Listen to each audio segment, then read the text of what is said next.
Note taking apps. Note taking apps का मतलब है कि ऐसे ऐप्स जिनके अंदर आप पेन की मदद से लिख के डाटे को अपने पास सेव कर सकते हैं। जैसे कि अभी भी मैं अपने मोबाइल की स्क्रीन पे एक पेन की मदद से राइट करती हूँ, तो यही होते हैं नोट टेकिंग ऐप्स। वैसे ही एवरनोट मौजूद है और माइक्रोसॉफ्ट वन नोट मौजूद है। एवरनोट को यूज़ करने के लिए आपको जीमेल चाहिए होती है। इसमें क्या होता है कि आप जब जीमेल से लॉगिन करते हैं इस एवरनोट ऐप पे, तो वो एवरनोट ऐप आप जिस भी डिवाइस पे लगाएंगे, अगर सेम ही जीमेल सारी डिवाइसेस पे लगाई होंगी, तो आप इनमें से किसी एक पे भी काम करेंगे, वही सेम इन्फॉर्मेशन आपके बाकी डिवाइसेस पे भी चली जाएंगी। यही सेम चीज़ माइक्रोसॉफ्ट वन नोट में भी होता है। माइक्रोसॉफ्ट वन नोट को यूज़ करने के लिए आपको outlook.com या फिर hotmail.com इनमें से किसी एक के साथ रजिस्ट्री करानी होती है आपको।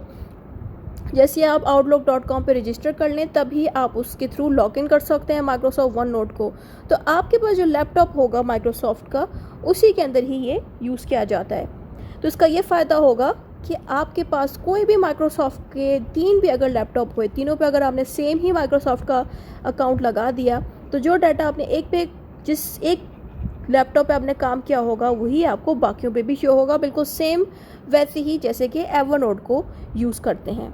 इसकी खासियत क्या है कि इसके अंदर आप नोट्स को टाइप भी कर सकते हैं, तस्वीरें भी लगा सकते हैं अपने नोट्स पे ऑडियो रिकॉर्डिंग भी लगा सकते हैं, अपने नोट्स को हैंडमेड राइटिंग की शक्ल में भी लिख सकते हैं किसी डिजिटल पेन के थ्रू। डिजिटल पेन एक ऐसा पेन होता है जिसकी मदद से आपकी स्क्रीन के ऊपर डाटा लिखा जाता है। टैगिंग एंड ऑर्गेनाइजिंग टूल्स, इसके अंदर क्या फ़ायदा होता है कि आपका सारा डाटा ऑर्गेनाइज होता है। यानी कि इसके अंदर क्या फ़ायदे होते हैं कि जो डाटा आपने साल पहले लिखा था उसको एक जगह पे ये सेव कर लेता है, जो डाटा आपने अभी लिखा है उसको किसी और डॉक्यूमेंट में ये सेव कर देगा, जिसकी मदद से आपको हर चीज़ ऑर्गेनाइज इसमें मिल जाती है कि आपने पिछले नोट्स कब बनाए थे, वो कहाँ पे मौजूद है, सब कुछ ईजिली मिल जाता है कि यहाँ पे हर चीज़ बहुत ऑर्गेनाइज होती है। सिंक्रोनाइजेशन अक्रॉस डिवाइसेस, इसका मतलब ये है कि जिस outlook.com या जीमेल के अकाउंट से आपने वर्क किया है, उसी जीमेल के अकाउंट को आप किसी भी अकाउंट के किसी भी डिवाइस के साथ अगर लगाएंगे और उसमें एवरनोट का ऐप लगा होगा, तो आपने जो काम लैपटॉप के एवरनोट पे किया होगा, वही काम आप मोबाइल पे भी यूज़ कर सकते हैं। यानी कि वही सेम काम आपको मोबाइल में भी शो हो जाएगा। इसको कहते हैं सिंक्रोनाइजेशन अक्रॉस द डिवाइसेस। इसका फंक्शन क्या है?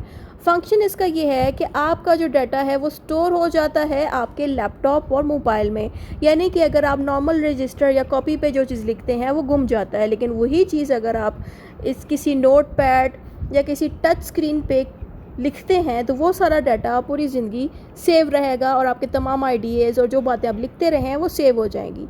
और उसके अलावा आपका तमाम डाटा ऑर्गेनाइज होता है, जिसकी मदद से अगर आपको अपनी 2 साल 3 साल पुराने नोट्स भी चाहिए, वो भी आपको आराम से इसमें मिल जाते हैं। इसकी खासियत क्या है, मेरिट्स क्या हैं? इम्प्रूव्स प्रोडक्टिविटी एंड ऑर्गेनाइजेशन, यानी कि आप अपने वर्क में काफ़ी अच्छे से प्रोग्रेस करेंगे, आपका काम सारा ऑर्गेनाइज होगा, कोई चीज़ गुमेगी नहीं। इसके नेगेटिव चीज़ क्या है? Some advance features requires paid version, यानी कि इसमें नेगेटिव चीज़ ये है कि आपको कुछ चीज़ें यूज़ करने के लिए पैसे भी देने पड़ते हैं। यानी कि कुछ चीज़ें ऐसी हैं जो फ्री हैं, लेकिन कुछ चीज़ें ऐसी हैं जो आपको ख़रीदनी पड़ती हैं इन ऐप्स में। ये इसके नेगेटिव पॉइंट्स हैं।